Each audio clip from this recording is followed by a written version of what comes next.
जब भी हमारी सोसाइटी के आसपास कोई ऐसा व्यक्ति हमें दिखाई देता है जो मानसिक स्वास्थ्य विकार से ग्रस्त होता है, हम भूत प्रेत का साया मान लेते हैं, किया कराया मान लेते हैं। काउंसलिंग उस व्यक्ति के मन की बात जानने के लिए कोई तैयार नहीं होता है, भाई वो हरकत क्यों कर रहा है। जैसे एक उदाहरण देता हूँ, जैसे आपने भूत प्रेत की बात की। जब मेरे को पेशेंट ये बात बोलते हैं ना, दीदी हमें किसी ने बताया था इस चतुराई में आ गया, बिल्कुल मैं उनको ना एक बात पूछता हूँ। मैंने कहा चलो मान लो मैं मर गया और मैं भूत बन गया, ठीक है ना, मैं भूत बन गया तो मैं फतेहाबाद क्या लेने आऊँ? सारी दुनिया पड़ी है, Ambani, Adani, Modi, Elon Musk, Bill Gates, ठीक है ना। अंबानी साहब का कुत्ता 3 करोड़ की गाड़ी में घूमता है, ठीक है। अगर मेरे को घुसना होगा तो यार उधर जाके घुसूंगा, मैं यहाँ क्या लेने आऊंगा? अगर मेरे साफ तौर पर बताया है कि जागरूकता की कमी के कारण है मानसिक स्वास्थ्य के जो रोगी हैं वह ठीक नहीं हो पाते हैं। यह कोई एडवर्टाइजमेंट का वीडियो नहीं है, यह आप लोगों को जागरूक करने के लिए लिया गया एक स्पेशल इंटरव्यू है, साक्षात्कार है। डॉक्टर रिपु दमन की बातों को है ध्यान से सुनिएगा। हमारे समाज में, हमारी सोसाइटी के आसपास बहुत से ऐसे लोग हमें दिखाई देते हैं जो मानसिक स्वास्थ्य विकार का अनुभव कर रहे होते हैं, लेकिन यहाँ एक अचंभित करने वाली बात यह रहती है कि आज 21वीं सदी के अंदर भी हमारी सोसाइटी के लोग मानसिक स्वास्थ्य विकार होने पर मनोरोग विशेषज्ञ के पास जाने के बजाय झाड़ फूक करने वालों पर ज्यादा विश्वास करते हैं, जिससे नतीजा यह होता है कि मरीज की हालत दिन प्रतिदिन बिगड़ती चली जाती है।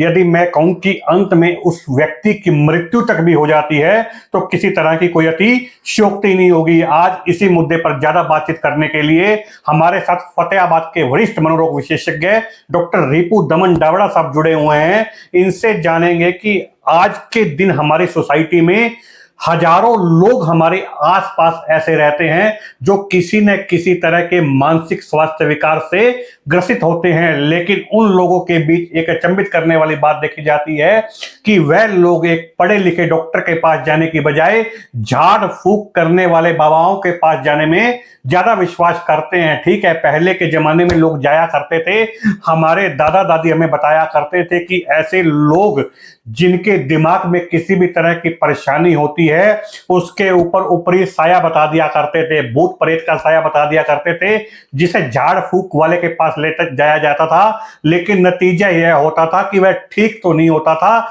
लेकिन बीमारी उसकी दिन प्रतिदिन बढ़ती चली जाती थी। युग बीतता चला गया, लेकिन दिमाग की मेंटेलिटी बदलते हुए आज भी लोग कतराते हैं, लोग डॉक्टर के पास जाने से कतराते हैं। ज्यादा बातचीत करने के लिए डॉक्टर रिपु दमन डावड़ा साहब जुड़े हुए हैं, इनसे जान लेते हैं कि फतेहाबाद के लोग जागरूक हैं या जागरूकता के अभाव में लोग अपना नुकसान कर रहे हैं। बहुत बहुत स्वागत है डॉक्टर साहब। Thank you Tarun ji. Doctor साहब, शुरुआत जब मैं कर रहा था तो आप बड़ी बारीकी से सुन रहे थे। सवाल ज्वलंत है, हमारी सोसाइटी के इर्द गिर्द रहने वाले लोगों में मानसिक स्वास्थ्य विकार किसी न किसी तरह का जरूर होता है, लेकिन आज 21वीं सदी में भी आप जैसे पढ़े लिखे डॉक्टरों के पास जाने के बजाय हम बाबाओं में ज्यादा विश्वास करते हैं। स्थिति बद से बदतर हो जाती है, क्या कहना चाहेंगे? तरुण जी, सबसे पहले तो मैं आपका धन्यवाद देता हूं कि आपने एक बहुत इंपॉर्टेंट मुद्दे को रेज किया।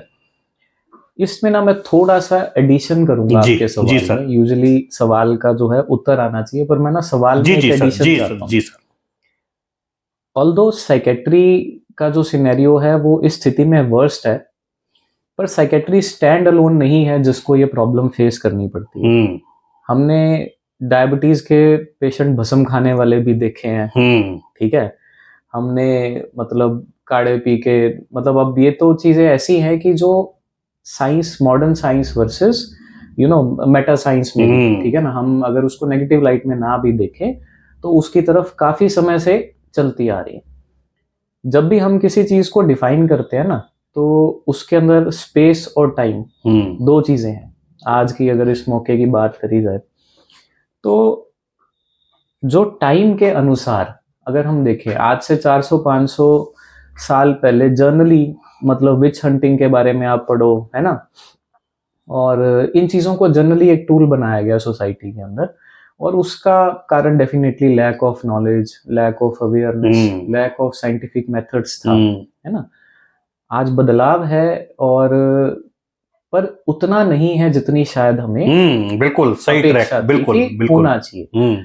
यहाँ फतेहाबाद में लोकली जो हमें 2-3 इश्यूज बड़ा कॉमनली देखने मिलते हैं, जैसा कि आपने हाईलाइट किया कि फर्स्ट रिस्पॉन्डर बहुत बार डॉक्टर ना होके कोई ना कोई ऐसा व्यक्ति होता है जो किसी के मतलब विश्वास का फायदा उठाता है, मतलब किसी के रिलीजियस बिलीव्स का, है ना। हम फर्स्ट रिस्पॉन्डर्स नहीं है, which is a sad thing.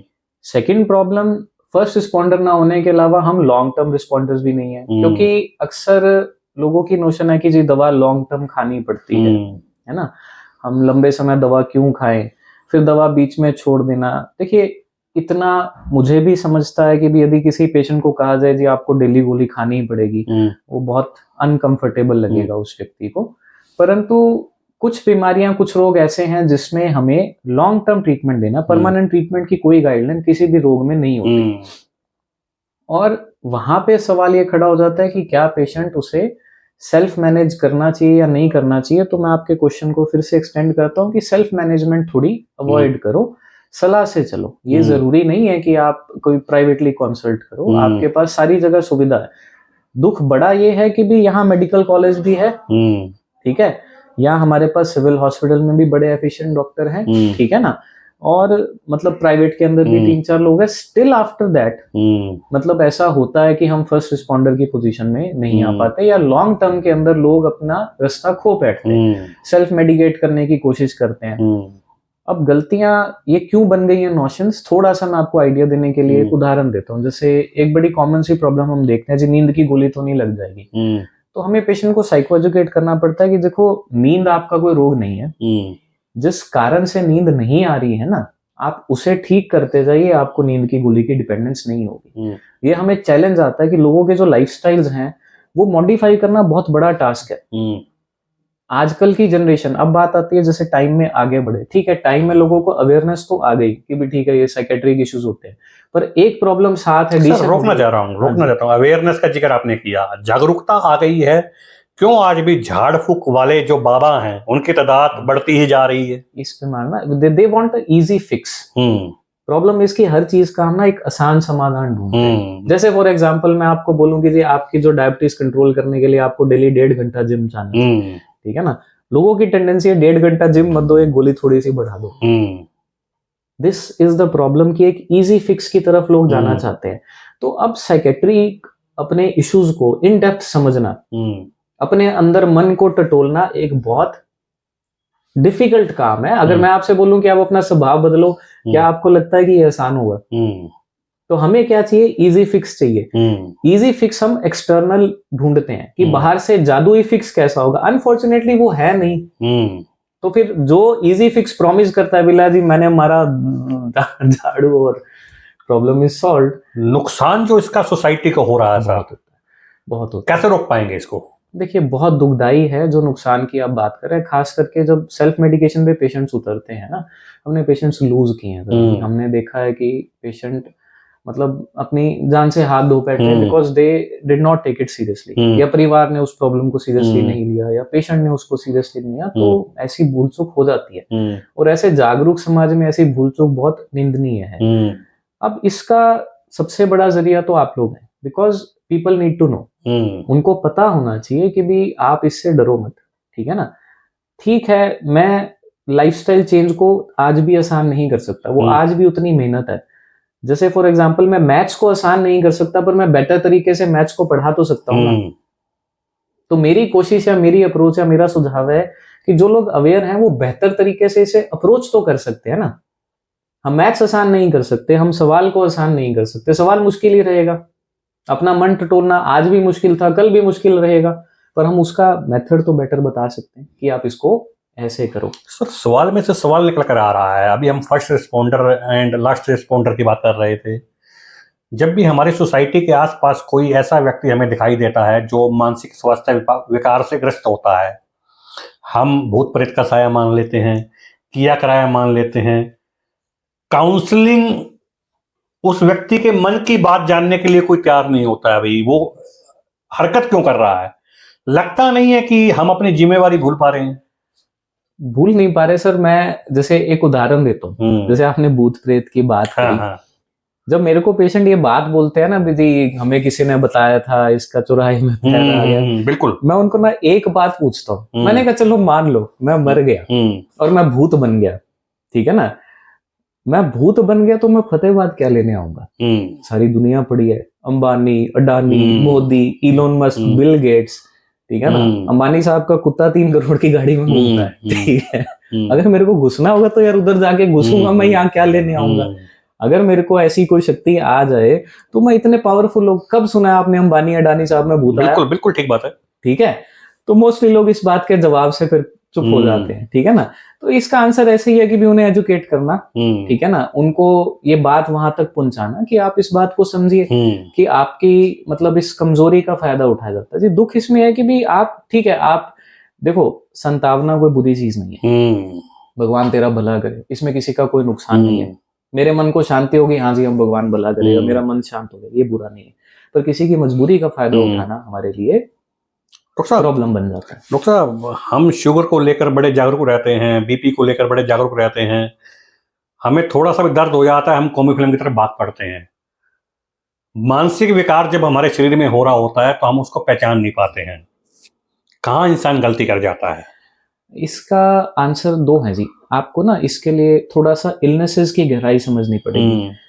कुछ मानसिक विकार हैं ही ऐसे जिसमें पेशेंट ये जानता नहीं है कि मैं विकार से ग्रस्त हूं, जिसको हम लैक ऑफ इंसाइट बोलते हैं। यदि मैं ये पहचान ही नहीं पा रहा हूं कि मेरे को ये रोग है, तो you can not be really taught. ऐसी स्थिति के अंदर ना दवा से जब तक वो बीमारी काबू में ना आए तब तक उसको इंसाइट देना बड़ा मुश्किल है। कुछ बीमारियों में इंसाइट है, पर जब वो अपनी हाइटेंड स्टेट में, लेट्स से मैं बहुत ही एंशियस हूं, अब मेरे पास कोई ऐसा तड़पती हालत में, घबराती हालत में व्यक्ति आ गया, अब उसको मैं क्या समझाऊं भाई ये तेरे सोच की कमियां हैं? नहीं समझा सकते। इसको आइडेंटिफाई करना है एक तो अर्ली स्टेजेस पे, ठीक है ना। जब किसी पेशेंट को ऐसा हो जाए, पहला रूल ये होना चाहिए कि पहले तो उसको हेल्प लेके दो। इन द लॉन्ग रन कैसे आइडेंटिफाई करना है, जैसे हम मतलब इलनेस बाय इलनेस चल सकते हैं। जैसे उदाहरण के तौर पे यदि हम एंजाइटी डिसऑर्डर की बात करें, एंजाइटी कैसे आइडेंटिफाई होती है? यदि मुझे ऐसा लगता है कि मैं जरूरत से ज्यादा सोच विचार हर चीज को करता हूं, एक काम जिसको एक बारी में सोच के मुझे सॉर्ट कर लेना चाहिए कि हाँ अभी हो गया, मेरे मन को तसल्ली नहीं है, मैं उसको 10 बार किए जा रहा हूँ। स्वभाव में बदलाव मानसिक विकार का पहला लक्षण मान लिया जाए? वन ऑफ द मतलब रीजन मान सकते हैं, एक रीजन मान सकते हैं, अर्ली साइंस। हाँ, one of the early signs. क्या यही अर्ली साइन है? इनफैक्ट आई टेल यू, देखो मैं मतलब आप सामने बैठे हो, मेरे साथ ऐसा भी हुआ है कि मुझे भी अंदेशा नहीं लगा कि पेशेंट इंटरनली इतना ज्यादा डिप्रेस्ड। मैं अपनी इस चूक को, मेरे को एडमिट करने में कोई डर नहीं। ऐसा हो जाता है कि आप इतने मतलब सैकड़ों हजारों पेशेंट्स देखते हैं, कोई पेशेंट की ऐसे मन की बात कोई हम 100% पकड़ ही पाते, ऐसा नहीं। मन में बहुत, आप आज से नहीं पुराने जमाने से देखो, ये चीजें हम सुनते हैं ना कि प्याज की तरह इंसान की लेयर्स होती हैं, है ना। जापान में एक कॉन्सेप्ट है 8 फेंस का, मतलब भी 8 परतें हैं हर आदमी की। मैं एक बाहरी आदमी के साथ अलग बर्ताव करता हूँ, मेरा जो थोड़ा क्लोज दोस्त है उसके साथ अलग, जो बहुत क्लोज है उसके साथ बहुत अलग, परिवार के साथ अलग, अंदर अंदर परत दर परत चीजें हैं। डेप्थ बहुत है इंसान के बिहेवियर में, आप ये पहचान ही पाएंगे।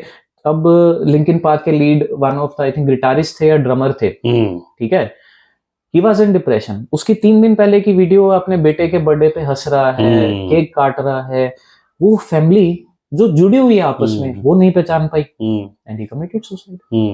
ठीक है ना।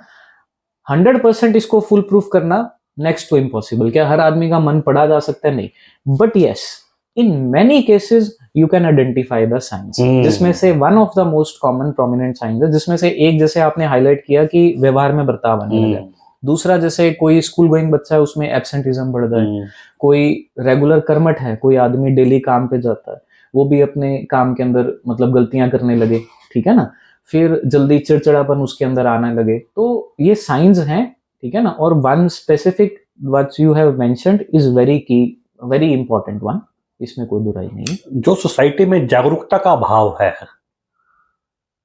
डॉक्टर रिपु दमन इस ओर क्या कदम बढ़ा रहे हैं कि जागरूकता फैल सके? सर मैं पहली बात तो आपसे बात कर रहा हूँ, ठीक है ना, that is one big step. जिन लोगों का समाज से डेली मिलना है, जिन लोगों की समाज में बहुत पहचान और पहुंच है, जहां हमारा मैसेज जा सकता है। और मैं खुद अभी ना, जैसे हम जब खेलते थे ना बचपन में, तो गेम जब स्टार्ट होती थी तो हम गेम को पहले समझते थे। अभी मैं टू बी ट्रूथफुल, मैं भी अभी मतलब उस स्टेजेस पे हूं कि मैं दुनिया को समझ रहा हूं, क्योंकि बदलाव इतना तेज है। जैसे उदाहरण के आज मैं सोचूं क्या दुनिया जहां पहुंचनी थी वहां पहुंच गई, वैसा नहीं है। जैसे ही ऐसी चीजें आती है, लेट से एआई आ गया, पता नहीं आप और मैं किस चीज पे बैठ के चर्चा करते बैठे। इतनी जबरदस्त और इतनी फास्ट ट्रांसफॉर्मेशन है वर्ल्ड के अंदर। तो हम कोशिश कैसे कर सकते हैं? One is social media, and हम लोग अक्सर पोस्ट डालते हैं। जो भी कोई अवेयरनेस डे होता है, मैं कोशिश करता हूँ मेरे व्हाट्सएप पे उसका स्टेटस डाल दूं, ताकि पीपल कम टू नो, चाहे वो एपिलेप्सी का है, चाहे स्किज़ोफ्रेनिया का। इनके डेज बकायदा इंटरनेशनली रिकॉग्नाइज्ड डे हैं, जिन्हें अवेयरनेस के लिए यूज किया जाता है। मेरी तरफ से ये पहल आपके साथ मैंने डेफिनेटली आज की है कि we should talk about this, और घर घर तक ये बात समझ में आनी चाहिए। हम लोग मतलब आपके साथ हैं, मुझे आप इस समाज का हिस्सा समझें और मैं आपकी मदद के लिए हूँ। ये बात आपको समझ आनी जरूरी है, ठीक है ना। हम किसी के खिलाफ नहीं है, हम नहीं सोचते कि भी आपका फेथ गलत है। इस बात को बड़ा स्पष्ट रखना जरूरी है। अभी हम आपके फेथ के खिलाफ नहीं है, बट आप ये समझिए कि कहाँ फेथ है और कहाँ प्रॉब्लम है, यहाँ पे हमें एक लाइन ड्रॉ करना जरूर। तो साहब एक अहम सवाल लेना चाह रहा हूँ। पिछले 6 वर्षों से आप मनोरोगियों की सेवा कर रहे हैं, मनोरोगियों की देखभाल जांच पड़ताल कर रहे हैं। फतेहाबाद में ऐसी क्या चीज आपके सामने निकल कर आ रही है जिससे कि मनोरोगियों की संख्या दिन प्रतिदिन बढ़ती जा रही है? क्या कारण नजर आ रहे हैं? सर ये चेंजेस फतेहाबाद में, मतलब फतेहाबाद के अपने चैलेंजेस हैं। जैसे मुझे ऐसा लगता है कि हमारा एजुकेशन सिस्टम थोड़ा सा इम्प्रूव होना बाकी है अभी। हम देखते हैं कि एजुकेशन इंस्टीट्यूट्स उतने नहीं है अभी भी, अनफॉर्चुनेटली समहाउ। अगर हम लिटरेसी रेट्स की बात करें ना, मुझे ऐसा लगता है कि यहाँ यूथ का लिटरेसी की तरफ वो इंक्लिनेशन नहीं दिखता है। ये लोकल प्रॉब्लम है और वही काफी सारी प्रॉब्लम्स को जनरेट करता है। फिर ऐसी प्रॉब्लम्स जो फतेहाबाद स्पेसिफिक नहीं है, जैसे फॉर एग्जांपल सोशल मीडिया, ठीक है ना। अब वो सबकी लाइफ का पार्ट बना हुआ है। जेलसी, ईर्ष्या, गुस्सा जो हम सोशल मीडिया पे इकट्ठा कर लेते हैं, यार फला बंदे ने तो पोस्ट डाल दी, वो नई गाड़ी लाया, अंदर क्या हमें किसी को कुछ नहीं पता।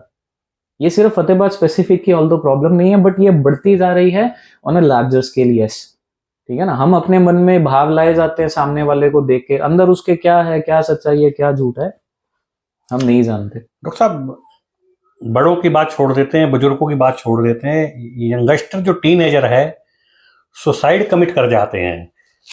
परिवार वाले जो हैं समझ नहीं पाते हैं कि उनके बेटे ने या बेटी ने ऐसा क्यों किया। स्थिति जो है, जो सुसाइड की स्थिति है, एक ही दिन में नहीं बनती है। तैयार करने के लिए, ग्राउंड तैयार करने के लिए जो पीड़ित होता है, विक्टिम जो होता है, उसको समय लगता है। लेकिन जो परिवार के लोग होते हैं वो उस ट्रैक को, उस स्टेज को समझने में, देखने में कहाँ चूक कर जाते हैं? सर इसमें जैसे जिस चीज को आप एक परिवार कह रहे हो, एक परिवार है बाय डेफिनेशन, हमारी फैमिली आईडी है। एक परिवार है जिसमें एक दूसरे के साथ कम्युनिकेशन है, ठीक है ना। मेरे पिताजी एक बड़ी अच्छी बात बोलते हैं, वो कहते हैं कि भी family that eats together they stay together. सबसे पहला भाव जो आपने यहाँ बोला ना, वो यही है कि भी लोग इकट्ठे ही नहीं है, एक छत के नीचे रह रहे हैं लेकिन अपने अपने कमरों में रह रहे हैं। हमें ये आइडिया ही नहीं है कि हमारे बच्चे की लाइफ कहाँ। और जिंदगी की जद्दोजहद इतनी बढ़ती जा रही है। I don't blame the families. हम देखते हैं कि सर्वाइवल के लिए, अच्छा पैसा कमाने की ललक भी हो गई है और जरूरत भी हो गई है, जो खर्चा जितना बन गया है, तो पेरेंट्स अपनी लाइफ में इतने व्यस्त रहते हैं कि वो आइडेंटिफाई नहीं कर पाते। फिर घुसती हैं हमारी यही गैजेट्स, यही हमारे मतलब कहाँ से देखी हुई चीज भी, मतलब अब हमें नहीं समझ में आता कि हमारी जनरेशन इस मामले में इसलिए बची कि सियानी थी, या हमारे ऊपर ये पहाड़ टूटा नहीं था। और वो आइडेंटिफाई नहीं करते बच्चे के फोन में। मैं नहीं कहता कि आप जाके अपने बच्चे का बार बार फोन चेक करें कि वो क्या कर रहा है, क्या फील कर रहा है, किससे कम्युनिकेट कर रहा है, but then you should sit and talk. वहां चूक होती है क्योंकि कम्युनिकेशन ही नहीं है।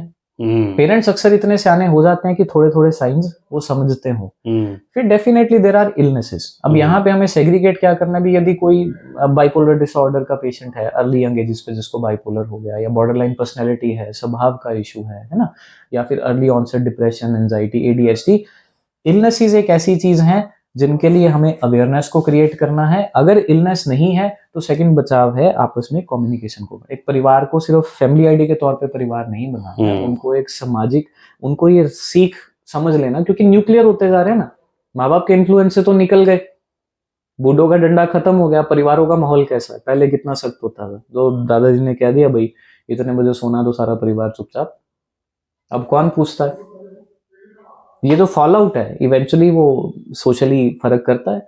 न्यूक्लियर फैमिली का जो यूनिट है वो 4 लोग ही तो हैं, अब उनमें कितना कम्युनिकेशन है, कितना कम्युनिकेशन गैप है, ये बहुत बहुत ही वाइटल पॉइंट बन जाता है। आज के जमाने में तेजी से दौड़ती जिंदगी के बीच हम अपने पारिवारिक सदस्यों के बदलते व्यवहार को इस कदर नजरअंदाज कर देते हैं जिसका खामियाजा वही बता सकता है जिसके परिवार के बच्चों ने या जिसके परिवार के बड़ों ने मानसिक स्वास्थ्य से विकृत होकर आत्महत्या का रास्ता अपनाया हो। जैसे डॉक्टर रिपू दमन डावड़ा बता रहे थे कि हम एक छत के नीचे रहते जरूर हैं, लेकिन एक ही छत के नीचे 4 लोग रहने वाले 4 अलग अलग कमरों में रहते हैं, जिसका कारण यह होता है कि हम समझ ही नहीं पाते हैं कि हमारे बेटे के अंदर, हमारी बेटी के अंदर, या हमारे पत्नी के अंदर, या हमारे पति के अंदर किस तरह के स्वास्थ्य विकार हो रहे हैं, किस तरह के व्यवहार में चेंजेस हो रहे हैं। बस यही तकलीफ तो आगे बढ़कर है जो एक नासूर बन जाती है।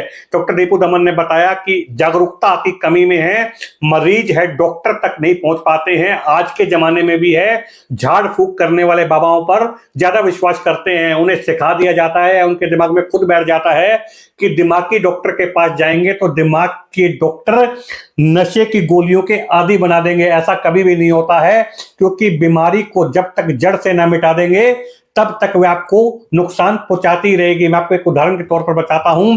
फतेहाबाद के एक वरिष्ठ नागरिक जो पिछले 5 से 6 महीने से अपने मुंह की छालों से परेशान थे, दुनिया भर के डॉक्टरों को वो दिखा चुके थे, लेकिन मुंह के छालों से उन्हें परेशानी से है जो निजात नहीं मिल पा रही थी। लोगों ने कहा कि आपको वहम हो गया है, लेकिन वो बुजुर्ग व्यक्ति मेरे संपर्क में आते हैं और मुझे बताया जाता है कि पिछले 6 महीने से मुंह के छालों से मैं ग्रस्त हूं।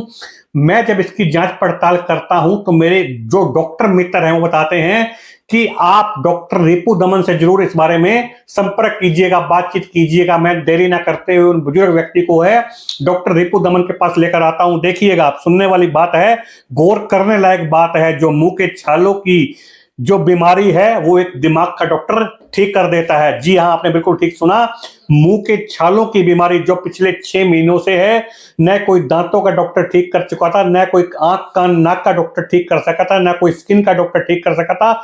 मैं कहूं कि सब दुनिया भर के डॉक्टर है जो हैं नाकाम साबित हुए थे, लेकिन मेरे किसी मित्र, डॉक्टर मित्र ने बताया कि आप मनोरोग विशेषज्ञ डॉक्टर रिपू से बातचीत कीजिएगा।